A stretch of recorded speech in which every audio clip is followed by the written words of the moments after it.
Most retirement advice tells you what to buy: index funds, annuities, gold.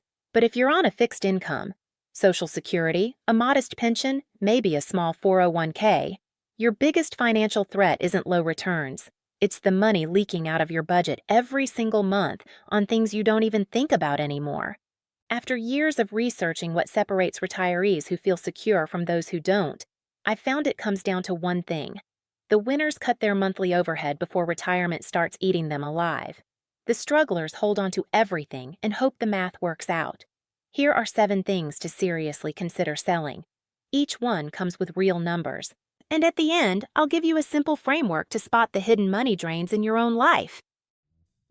This is the elephant in the room for millions of retirees. Say you're in a 4-bedroom house you bought 25 years ago when the kids were still home. Now it's just you and your spouse, and every month you're paying to heat, cool, insure, and maintain rooms nobody sleeps in. Let me give you real numbers. Property taxes on a median American home, roughly $3,000 to $5,000 a year. Utilities for a 4-bedroom, $300 to $400 a month, easily $4,000 to $5,000 a year. Maintenance, roof, HVAC, lawn. Figure 1 to 2% of the home's value every year. On a $350,000 house, that's another $3,500 to $7,000. Add it up. You're spending $10,000 to $17,000 a year just to occupy space you don't use. Now imagine you sell for $350,000 and buy a 2-bedroom condo for $200,000. That's $150,000 freed, and even after selling costs, you're still walking away with the bulk of it. At a conservative 4% withdrawal rate, that's around $6,000 a year in new income. Combine that with $5,000 to $8,000 in reduced taxes, utilities, and upkeep, and you've just added roughly $11,000 to $14,000 to your annual retirement budget. That's not downsizing. That's upgrading your financial security.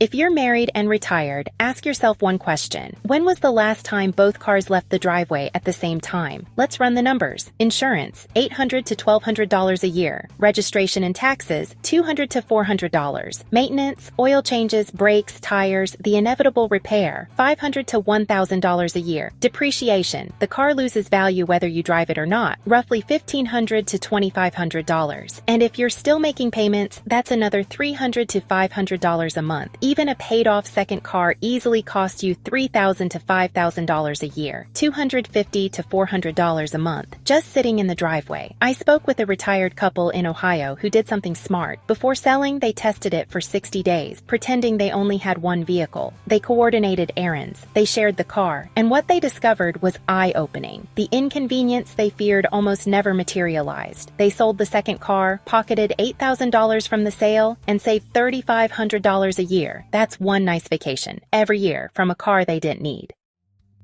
Americans spend over $40 billion a year on self-storage, and a huge chunk of that comes from people over 55. The typical storage unit costs $100 to $200 a month. That's $1,200 to $2,400 a year. And here's the brutal question. When was the last time you actually went there and retrieved something? Most people rent a unit, fill it with things they couldn't part with, and pay for years without ever opening the door. Multiply that over a decade. $12,000. Over 20 years, $24,000 for items worth a fraction of what you paid to store them. Here's the test. Compare your annual storage cost to the actual value of what's inside. Paying $1,800 a year to store $3,000 worth of old furniture and Christmas decorations? You're losing money every single year. Sell what has value, donate the rest, and stop the monthly bleed.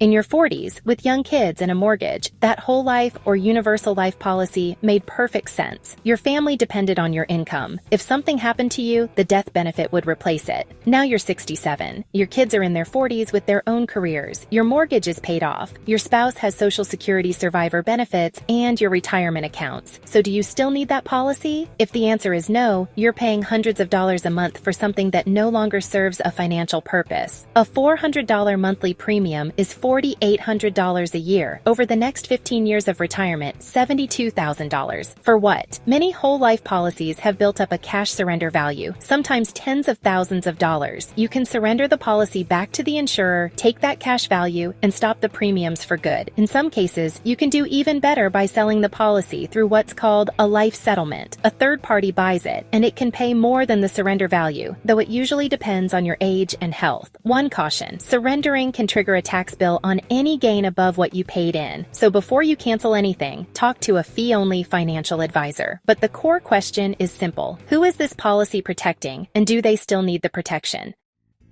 If you own a timeshare, you already know the pain, but you may not have run the full math. The average timeshare maintenance fee is now well over $1,000 a year, and it's been climbing faster than inflation for a decade. Some properties hit $1,500 to $2,500 a year, and that's before special assessments. Roof needs replacing, pool needs resurfacing, you get a bill for thousands more. Now, what did you actually pay for it? If you bought 15 or 20 years ago, you might have paid $15,000 to $25,000. Today, on the resale market, most timeshares are worth pennies on the dollar, sometimes literally $1, because the buyer inherits those maintenance fees forever. Yes, selling a timeshare is difficult, but if you're paying $1,500 a year and using it once every 2 years, that's $3,000 per visit. The same $3,000 could rent a beautiful vacation home anywhere you want. No lifetime commitment, no special assessments, and the freedom to go somewhere different every year.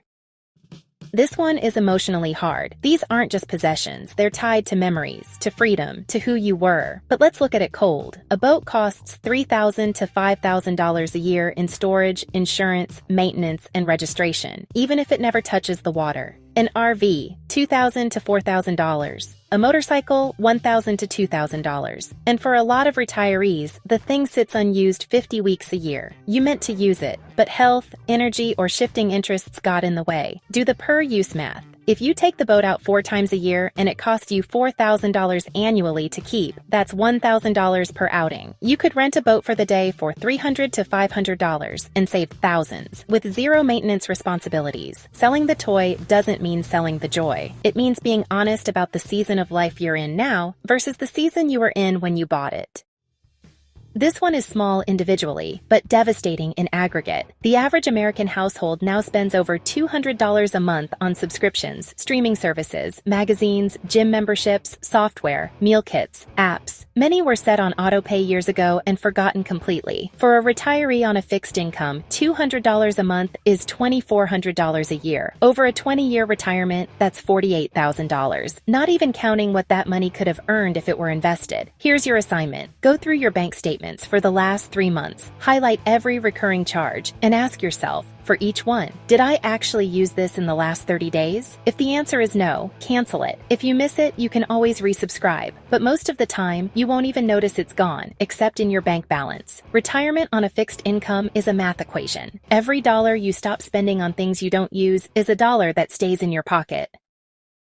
Before you sell anything, run these 3 questions. Question 1. Does this serve the life I'm living now or the life I used to live? Be honest. The boat was perfect for 55-year-old you. Is it perfect for 70-year-old you? The house fit a family of 5. Does it fit a family of 2? Question 2. What's the real annual cost? Not the monthly payment. The full annual cost, insurance, taxes, maintenance, storage, depreciation, fees. Write it down. Look at the number. Now ask, what else could this money do for me? Question 3. If I let this go, what becomes possible? Shift from scarcity to possibility. If you free up $8,000 a year, could you take the trip you've been dreaming about? Visit the grandkids more often? Sleep better knowing your fixed income stretches further. And here's the practical step. Before you sell, run a 60-day test. Stop using the thing. Pretend it's already gone. See how you feel. Most people discover the relief outweighs the loss by a mile.